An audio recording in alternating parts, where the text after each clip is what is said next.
I'm Ferdi with 14 years, nearly 3,000 events, and a team of 30. Hey guys, it's Ferdi. Today we're going to be answering a question, and that is, what starting gear should I own? So let's jump into it. This is Event Photography 101, and we are going to be taking photos like a king and queen eventually, with some help and some guidance. And yeah, we're going to be getting the Bokalicious scanners, decorations, wide shots, everything, all of the event essentials, which leads us to one of our first questions that we ask: what starting gear should I own? It all depends on what you already have and what you do not have just yet. So some of the challenges for us might include money. We may not have enough money. So let's try and keep this as bang for buck value as possible. We only need to spend what we need to really solve our clients and our guests' problems. And their problems are not having nice photos, not having their memories documented, not having the time or the pain allocation to actually do it themselves. So we're going to do it. We're going to use our pretty gear, our fun gear, our very useful gear, our lenses and our bodies, our memory cards, and our flashes to illuminate the scenes and capture them nicely, quickly, efficiently, and in focus. Let's get started with camera body. What do we start with? So if you do not have any camera bodies, I recommend getting a used mirrorless, at least 3 years old. So reason being is because the mirrorless cameras these days, I don't recommend going for a DSLR. I recommend just straight porting straight into a mirrorless.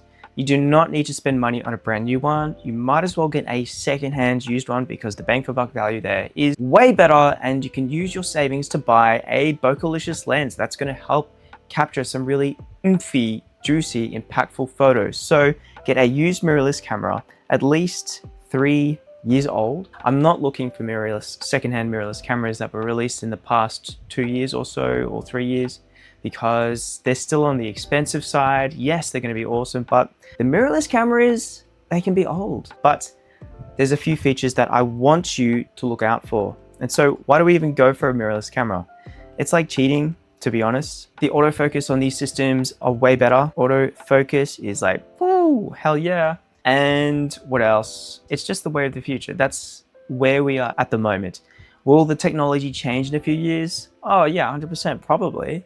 Will it change again and again? Yes. But as of right now, 2025, a mirrorless camera that's used secondhand, go for it. That's going to be really good. We need to keep up with the trends. If we're using a DSLR camera and you've already got one and it's used, then still continue to use that. But when we're investing new money into your lineup, we want it to be a bit more on the future-proof side, so that if you're buying a lens, the lenses tend to last way longer than the camera body itself. And what do I mean by that? You're going to be upgrading your camera body more so than the lenses. You want your lenses to come with you as you upgrade from generation 1 to generation 2 and 3. Does that make sense?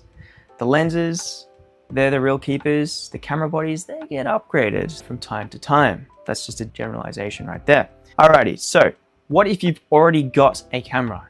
Let's say you've already got a camera. What do you do? If it's a mirrorless, then our next camera will also be a mirrorless. If it's a DSLR, then ideally what I want you to do is use that camera and then eventually move that to a camera B status. We're going to move that to camera B, and that's going to be your Bokalicious telephoto focal length, and your main camera will be your newer mirrorless camera. And by newer, it can be secondhand or it can be brand new. Ideally, at the end of the day, we want, here's a Fuji X-T3 right here. These are bad boys, they're really good. What we really want to look for are 2 SD card slots and IBIS, which is in-body image stabilization. These two are really good. I really would advocate to get the 2 SD card slots. So for when you're looking for a mirrorless camera, you really want to have 2 SD card slots, so that when you're taking the photos, they're instantly being backed up. It's like having insurance. They're instantly being backed up to your second memory card, so you don't need to stress as much. And IBIS, in-body image stabilization, that's going to really help stabilize your images when you take them. So if you're using a slower shutter speed that's more sensitive to picking up shakes of your hands and jittering if you've had too much coffee, then this IBIS in-body image stabilization is going to help keep things really intact and tight and keep those images nice and sharp when you're keeping the shutter open for longer. Camera body. If you don't have one, get a used mirrorless. If you've already got one, continue to use your camera and then eventually move it to camera B, because ideally I want you to have 2 cameras. If you are taking events professionally, I recommend having 2 cameras. Your old one can be Cam B, so telephotos. You can put your telephoto lens on there, so like an 85mm 1.4 on that, or a 1.8. And then your new or newer equals Cam A, and this is your wide. Woohoo! Those are capturing most of the random roaming group shots, most of the family shots, and wide shots, decorations, details, everything. So Cam A, ideally at the end of the day, we want to progress to having 2 cameras. If you've already got one, then you're going to get another one. It's going to be mirrorless. It's going to have 2 SD card slots. It's going to have IBIS, and it's either going to be used or new. Okay. If you do not have a camera at the moment, you're going to be jumping into a mirrorless system that's at least 3 years old, so that you can save a bit of money, so we can utilize that in the lenses. So ideally, that is the goal. We want 2 cameras. We want Cam A and Cam B, and we have different lenses on them, and that's what I would recommend. So moving on to over here to lenses. So these are the bad boys. As I said before, the cameras, we tend to upgrade them time to time, maybe once every 4 years or once every 5 years, etc. But with the lenses, we want to keep them as long as possible, and we can switch and utilize them in that same camera body system. So when you do upgrade your car, when you do upgrade your camera, which is upgrading your car, you're bringing your pair of rims or pair of wheels that you absolutely love to the new car. Well, that's a quick analogy, but anyway. So what are we looking for? What lenses do we need? What lenses are crucial? We definitely need one zoom lens. I would recommend getting a kit lens, especially if you're starting out. 100% yes. They are so good. Yes, so good. So much bang for buck value right there. A zoom kit lens. And then one bokeh-licious lens. What do I mean by that? It's a blurry background lens. That's what it is. And that's going to help capture the bokeh-licious candids and portraits and even the details as well. Details and decor. Okay. So if you can get a secondhand camera with a kit lens, this is a kit lens right here. One we're looking at right here, kit zoom lens. Then you're set for the wide shots. These are the wide shot. And then you want to get a prime lens. A prime lens is a fixed focal length where you cannot zoom in and out. The only way you can zoom in and out is with your feet, by walking towards your subject or away from your subject. So another word for a bokeh-licious lens is a fixed focal length. Wow, apologize for all this beautiful handwriting. And it is called a prime lens. Okay, it's a prime lens. Now, why do I recommend having a zoom kit lens? One, they are so great, especially on the Fuji systems, and I assume with the other systems as well. These days, they're really sharp, and for the amount of money that you're investing, you might spend $200, you might spend $300, but it's giving you a nice wide focal length. That way you can capture the really wide photos, and you can zoom in a bit so you can get a bit more close and cozy with your subjects or with the details and decorations that you're capturing at the parties and events. And they're cheap, they're light, and they do the job. I have used kit lenses at my professional gigs time and time again, just because they're fun, they're effective, they're useful, and they do the job quite well. Will they be as good as a non-kit lens, like a Sigma, like 24-70 lens kind of thing? No, they won't be as good. But when it comes to our priorities of spending only what we need and still getting the job done and doing it well with efficiency in mind, these kit lenses are so good. They were just lots of fun. I was taking photos with them at cheap kit lens guys at professional gigs. These are like $200 lenses, and some of them are plastic, some of them are glass. They're doing great jobs, okay? Do not discount them, but if you can get one on a discount, I'd recommend using them when starting off. And then later on, when you're rolling in the money and you're doing events every week, then you can, if you want to, you can invest in a zoom lens that isn't a kit lens. And for those who don't know, a kit lens is a lens that comes with the camera when you first purchase the camera. They're considered cheaper lenses and not as great, not as effective, not as sharp lenses. But these days, that stereotype is being reversed. A lot of these kit lenses are really good and do not discount them. So the next lens that I would recommend that you get is a prime lens. This bad boy, prime lens. And why? Because these are getting the Bogalicious candids. Yes. We need to deliver punch in our albums. So we might have a kit lens and we might take amazing photos.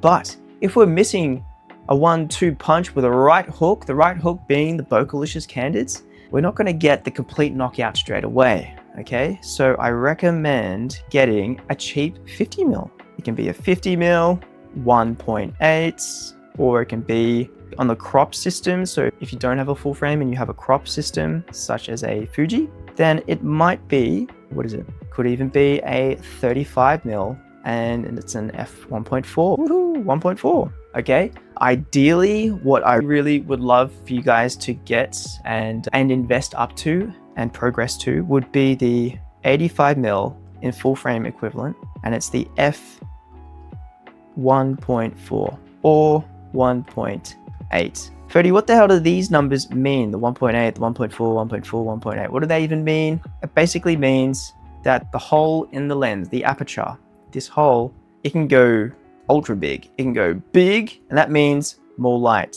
And this would be considered a 1.4 f-stop, and this would be considered a, let's just say, an f15 or whatever. It's a very small hole, aperture, and it means more blurry background. Well, it can mean that, okay? More blurry background, okay? So that's just a quick way to look at the numbers there. Let me show you right now what that means. Here is a Bogalicious candid. We are using a 115mm 1.2 right here. Here is a wide. I assume that that's around 18mm and it's at 2.8. And again, now that you've seen what that is, you might guess that this Bogalicious candid is using the same lens, and it is. This is a 115mm 1.2. Same thing here. And this is a wide. This is using our wide lens. So you could use the kit lens here. Here we're using a wide zoom, which is the same as a kit lens. There you go. And again, wide. And what's the last one down here? Another Bogalicious candid. So this is your telephoto. So as you can see, we've got longs and we've got wides. We've got narrows, wides. They're crucial to making your album stick and hit and punch and just make your guests cry in happy tears. So we basically just want one wide and one Bogalicious lens. What does that mean over here? Again, it is 1 times wide zoom and 1 times narrow prime. Now let's move on to accessories. Yes, these are definitely essential. Let's go, let's go, let's go. What do we need? We definitely need some memory cards. We cannot capture without them. We need spare batteries, and we also need at least one flash. At least one flash. And this is a speed light. We want a speed light flash. And this basically means on camera, on the camera flash. Okay, so how many memory cards? Why do we need them? Memory cards, crucial. They're recording all of our photos. Imagine taking a whole 3-hour event, capturing some amazing photos, but then going home and seeing that the photos aren't anywhere because you didn't have a memory card. They're pretty crucial. So we need at least 2 memory cards, and ideally we want 2 extra spare, okay? So what I recommend over here is, yeah, it's this bad boy. Get one of these. SanDisk. I've only used SanDisk. I can only recommend SanDisk from personal use. Yeah. So ideally, the more space you have, the better. All right. So here, what does this mean? This is the amount of space available. Woo, space. How much can I fit? I can fit 128 gig worth. Woohoo. Now, what does this mean? That is the speed. The speed to write down the images to the memory card. Images, wow, to the card. Anything else? These symbols all do mean something as well, but they're not relevant at the moment. They're not important for this video. All you need to know is the space and the speed. We want enough speed to keep up with us. Speed is important. If you're snapping away at the groovy drunk dance photos, or let's just say you're capturing a random roaming group shot of some girls that are posing like, oh my gosh, yes, oh, yes, I love it. And they're looking at each other and gossiping. Then you want to snap away. But if your memory card is bottlenecking you because it's slow, because the write speed is slow, and it's, oh, I'm still trying to write down the image that you were taking 1 second ago. I need to write that one down first. Hang on, I can't do any more. Just let me record the first image the first time you pressed the button ages ago.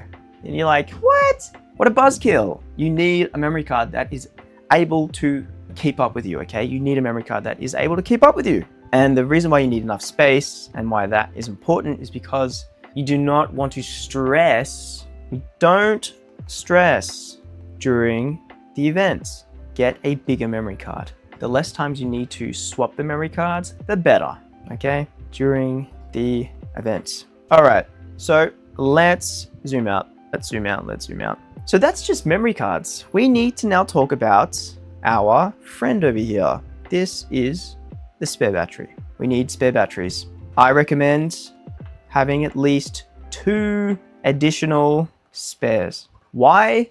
I do not want you stressing during the event. It's going to show. It's going to show in your mannerisms, your facial expressions, and the way you talk to the guests. So get at least 2 extra ones. And that way, when the battery does run out, like, hey, I've already got 2 more extra spares. I don't need to stress about charging the other one in the background, okay? Because you're all covered. You're covered. 2 more additional spares.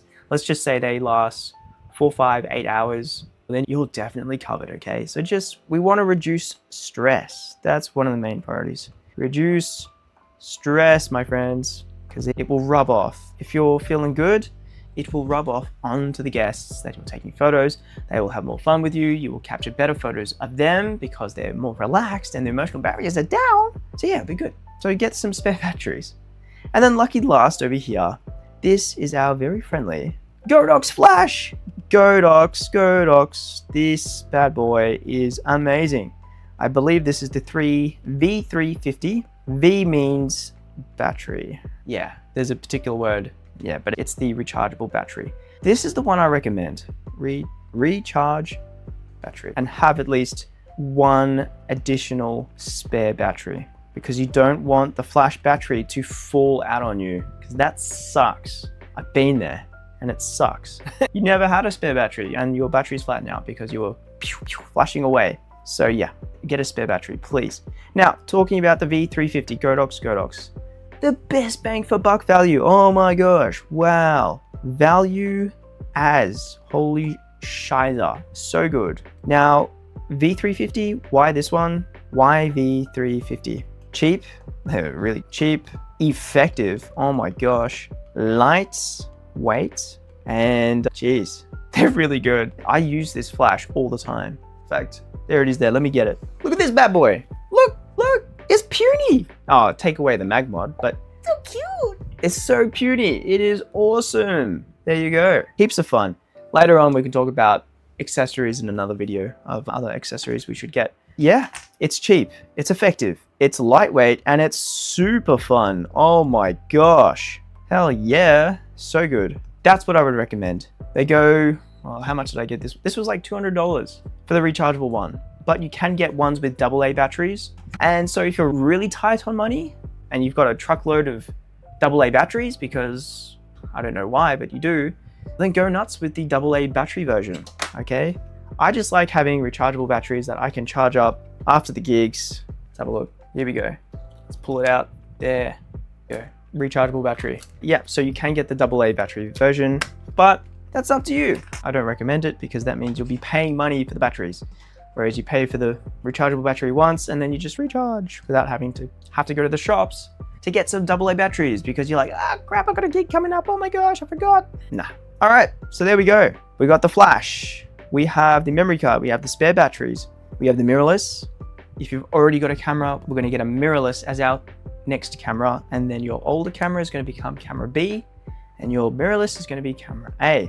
If you don't have any cameras, you're going to get a second-hand mirrorless system that's at least 3 years old. That way you can save some money and continue to reap in the benefits of how effective they are, because they really do stand the test of time. Mirrorless cameras that were released in 2018 are still punching so well, okay? So well, like the Fuji X-T3, this bad boy right here. Yeah. And why do we do that? Why do we choose a mirrorless? Because it's like cheating. The autofocus is amazing. Everything's lighter and it's better. That's where the technology is. That's where the standards are. Now to the lenses, we want one zoom kit lens and we want one Bokalicious prime lens.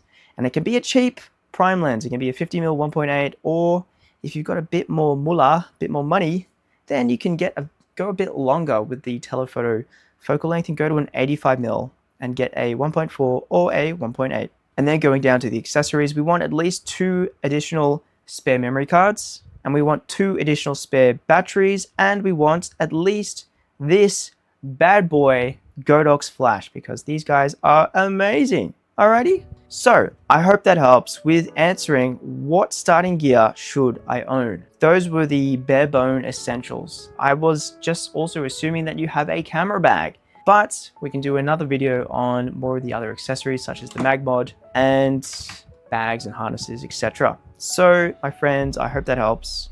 Woohoo, I hope that helps. And yeah, I'll see you in tomorrow's video. Love you lots.